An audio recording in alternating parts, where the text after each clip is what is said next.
The house felt unbearably silent after the funeral, every corner heavy with memories of a life that had slipped away. I sat alone at the dining table, staring at a half-finished cup of coffee, feeling more lost than I had ever thought possible. The weight of loneliness wrapped around me like a thick, unrelenting fog. Just when I thought the night would swallow me whole, there was a soft knock at the door. Confused and cautious, I opened it to find my son's best friend standing there, his eyes filled with something I could not yet understand, something that would change everything. The moment I saw him standing there, a strange shiver ran through me. Jason, my son's best friend, looked different under the porch light. He was no longer the lanky teenager who used to raid a refrigerator and fall asleep in the living room after video game marathons. Now he stood tall, broad-shouldered, his face carrying the seriousness of a man who had seen the world and felt its weight. For a second, neither of us spoke. The night air hung between us, thick with things left unsaid. "I am sorry for your loss," he finally said, his voice deeper and more grounded than I remembered. I nodded, unable to find words. Grief had robbed me of so much: my husband, my laughter, my sense of belonging, and now, even my voice. Jason shifted awkwardly, holding a small container in his hand. "I brought you something," he added, holding it out, a simple homemade casserole. It was a gesture so small and yet so enormous that it shattered the fragile dam I had built inside myself. "Thank you," I whispered, stepping aside to let him in. The house swallowed him in an instant, like it was starved for life and sound. He set the casserole down on the kitchen counter and turned to me. Concern etched across his features. "How are you holding up?" he asked gently, his eyes searching mine in a way that made me feel seen, really seen, for the first time in weeks. I gave a tight, humorless smile. "Surviving," I said, my voice cracking on the word.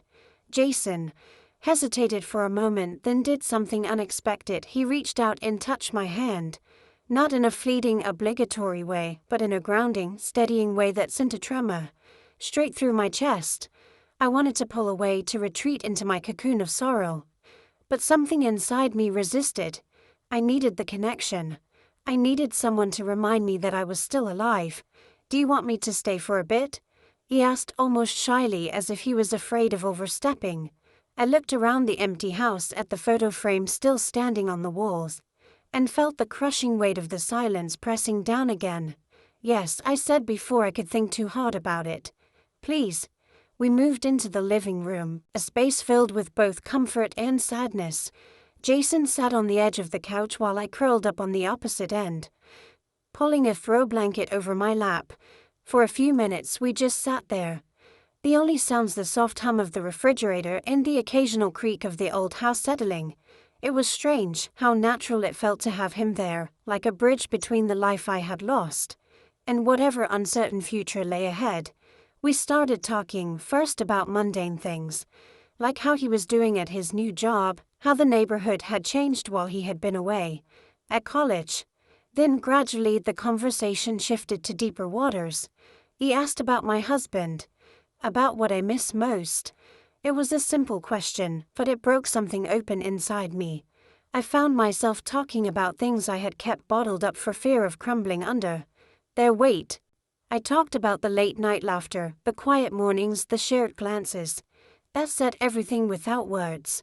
Jason listened without interrupting, without trying to fix anything. He just listened, his attention so full and present that it made my chest ache. And then when I finally ran out of words, he leaned forward and said, "You are allowed to miss him and still need someone." The statement was so raw, so painfully true, that I had to close my eyes for a moment just to steady myself. I opened them to find him closer than before, his face shadowed but his eyes luminous. There was no pity in them, only understanding. Only a quiet, unspoken offering of comfort. For a moment I felt like I was standing on the edge of something dangerous and beautiful. Something that could either heal me or break me further. My heart thudded in my chest. Uncertain and yet somehow willing. It had been so long since anyone had looked at me like that. Like I was wanted, not pitied. I felt my breath catch, felt the electricity in the small space between us. And for the first time in what felt like forever, I allowed myself to wonder. What if moving forward did not have to mean forgetting? What if it could mean finding something new? Something tender and healing in the ruins of what was lost? Jason must have seen the change in my eyes because he smiled, a slow, tentative smile that carried with it 1,000 unspoken promises. My pulse raced. I did not know where this night was heading, but for once I was not afraid. I was alive, and I was ready to feel again. Jason shifted slightly, his knee brushing mine, and the accidental contact made my breath hitch. It would have been so easy to move away, to create distance and pretend the moment had not happened, but I did not. I stayed there, feeling the heat where his skin met mine, letting it seep into the cold, hollow spaces inside me. His eyes searched mine carefully, giving me every chance to retreat, every opportunity to say no. But I stayed rooted to the spot, my heart pounding louder than any words I could have spoken. Without thinking, I reached out and touched his hand, my fingers curling lightly around his. His hand was warm, steady, and slightly calloused, a stark contrast to the trembling vulnerability I felt inside. He responded by turning his palm upward, intertwining his fingers with mine, the gesture so simple yet so intimate that it made my throat tighten with emotion. I have forgotten what it felt like to be touched like this, not out of obligation or duty, but out of genuine care and presence. Jason shifted closer, bridging the remaining distance between us. His hand came up slowly, hesitantly, to tuck a stray strand of hair behind my ear. His fingertips barely grazed my skin, yet it sent a shiver down my spine. For a long moment he simply looked at me, his gaze heavy with meaning. "You are so beautiful," he whispered, his voice hoarse with something that sounded dangerously close to awe. No one had said that to me in years, not with that kind of raw, unfiltered sincerity. I felt the tears sting the backs of my eyes, but I blinked them away, refusing to let them fall. Instead, I leaned into his touch, letting his hand cradle my cheek. The world outside disappeared. The grief, the loneliness, the endless parade of meaningless condolences. Until there was only this moment, only him and me and the aching possibility between us. He moved even closer, and I could feel his breath against my lips. There was a pause, a lingering hesitation, as if he was giving me one final out. But I did not want it. I closed the distance, pressing my lips gently against his. The kiss was soft at first, tentative, as if we were both afraid the other might pull away. But when I tilted my head to deepen the connection, he responded with a fervor that made my heart flutter wildly. His arms wrapped around me, pulling me against him, and for the first time in so long, I felt held, truly deeply held. The kiss grew hungrier, more urgent, as if we were both trying to make up for lost time. My hand slid up his chest, feeling the strength beneath his shirt. The solid reality of him grounding me in a way I had not realized I so desperately needed. He pulled back just enough to look into my eyes, searching for any sign of regret. But all he would have found was yearning, a deep, undeniable need to feel alive again. To be wanted, to be seen. "Are you sure?" he asked, his voice rough and low. I nodded, unable to form words, and that was all the permission he needed. He stood, pulling me gently to my feet, and led me toward the staircase. Every step felt weighted with anticipation, every glance between us thick with unspoken promises. By the time we reached my bedroom, my hands were trembling, not with fear, but with the dizzying thrill of what was about to happen. Jason was careful, almost reverent, as he helped me out of my cardigan, his fingers brushing my skin and leaving trails of fire in their wake. He kissed the hollow of my throat, the curve of my shoulder, taking his time as if he wanted to savor every inch of me. I responded in kind, running my hands through his hair, along the strong line of his back, feeling the way his muscles tensed and relaxed under my touch. When he finally laid me down on the bed, it was with a tenderness that made my heart ache. He hovered over me for a moment, his eyes drinking me in as if memorizing every detail. "You are incredible," he murmured, and the wonder in his voice made me believe it too. If only for tonight. The rest of our clothes disappeared slowly, unhurriedly. Each piece discarded like a shedding of old lives, old pain. When he touched me, it was not with the fumbling eagerness of youth, but with a deep, aching care that left no part of me unseen or unloved.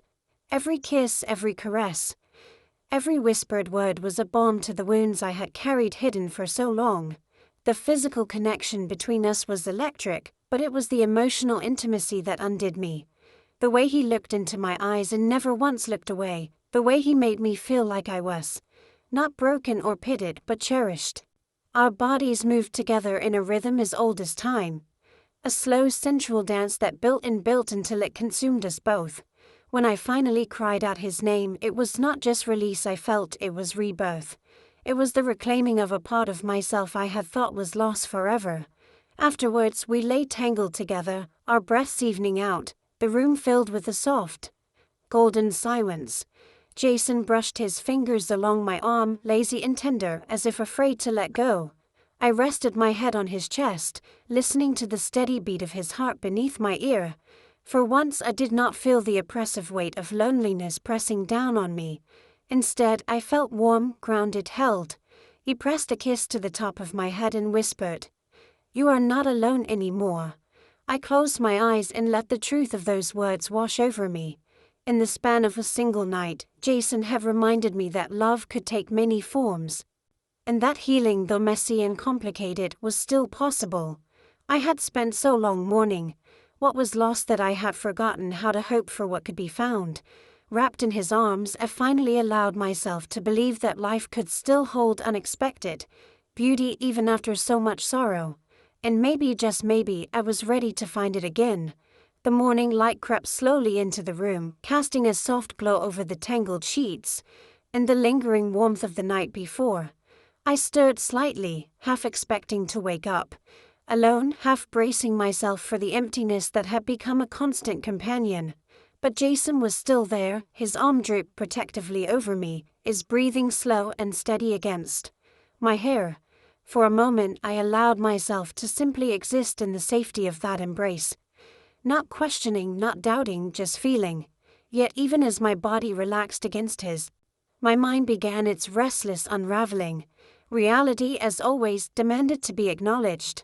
I was older, wounded, carrying a lifetime of experiences that he could not possibly understand.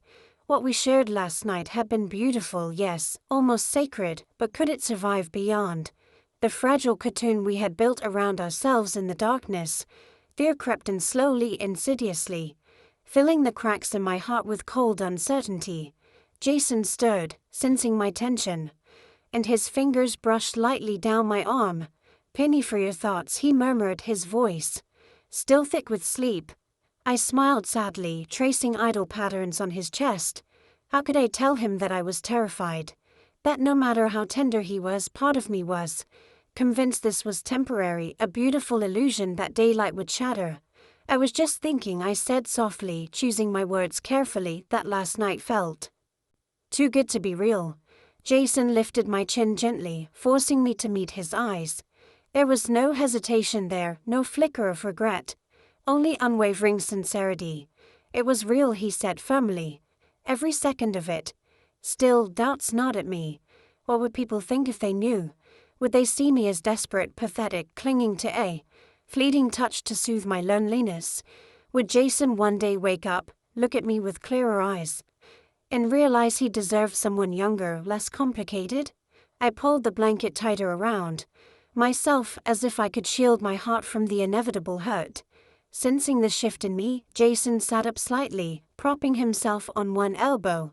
"You are overthinking again," he said with a gentle smile. "You do that when you are scared." I blinked, surprised at how easily he read me. "Maybe I am scared," I admitted. "You are young. You have your whole life ahead of you. I do not want to be a mistake you regret." His face softened and he reached out to cup my cheek. "You are not a mistake," he said, his thumb brushing away a tear I had not realized had fallen. "You are the bravest, most beautiful woman I know." Last night was not about filling a void. It was about finding something real. I wanted to believe him. God, how I wanted to believe him. But old wounds had a way of whispering lies in the quiet moments. I turned my face into his palm, soaking in his warmth, trying to quiet the voices of doubt inside me. "What happens now?" I whispered. when the world comes back in, when it is not just you and me in the safety of this room. Jason hesitated for a moment, as if carefully weighing his next words. I do not have all the answers, he admitted, but I know what I feel, and I am not walking away from this from you. His words settled over me like a balm, soothing but not erasing the ache of uncertainty. Later, as we got dressed and moved through the motions of an ordinary morning, an unspoken heaviness lingered between us. Every casual brush of his hand, every lingering glance was charged with the awareness that something profound had shifted between us. We were no longer just two lonely souls finding temporary solace. We were tethered now in a way that scared me as much as it comforted me. The knock at the door startled us both. Jason glanced at me, silently asking if I wanted him to answer it. I shook my head, pulling on my sweater and smoothing down my hair. Whoever it was, they could wait. I needed a moment to gather myself, to decide how much of last night's magic I was willing to let the world see. But deep down, I knew the real battle was not against the opinions of others, it was against my own fear. Fear of being vulnerable again, fear of daring to hope, fear of opening my heart to something I could not control. Jason came up behind me, wrapping his arms around my waist and resting his chin on my shoulder. Whatever comes next, he said. Quietly, we face it together. His words were simple, but they carried the weight of a promise I had not even realized I needed so badly. For the first time in what felt like forever, I let myself lean into that promise. I let myself believe, not in fairy tales or perfect endings, but in the messy, beautiful possibility of something real, something worth fighting for. And maybe, just maybe, that was enough. The days that followed were not easy, but they were real. There were moments of hesitation, of second-guessing, of questioning whether this fragile thing between us could survive beyond that one night. But Jason never wavered. When I pulled away out of fear, he pulled me back with patience. When I doubted, he reminded me, with simple gestures and steady words, that love does not always arrive the way we expect it to. Sometimes it comes quietly, slipping through the cracks of a broken heart and planting itself stubbornly, beautifully, against all odds. We kept our connection private, savoring the small moments that only we knew about, the glances across a room, the stolen touches, the late-night conversations that stitched together the wounded parts of us. There were challenges, of course, but we met them hand in hand, understanding that what we had was not perfect, but it was honest. Jason never made me feel like a burden or mistake. He made me feel seen, wanted, loved, not despite my scars, but because of them. One evening, as the sun dipped low and painted the world in soft gold, Jason took my hand in his and said, "You saved me too. You know." I smiled through the tears that welled up in my eyes, realizing that maybe this was not just about healing old wounds. Maybe it was about building something new, something neither of us had dared to dream of, but both of us needed more than we had ever known.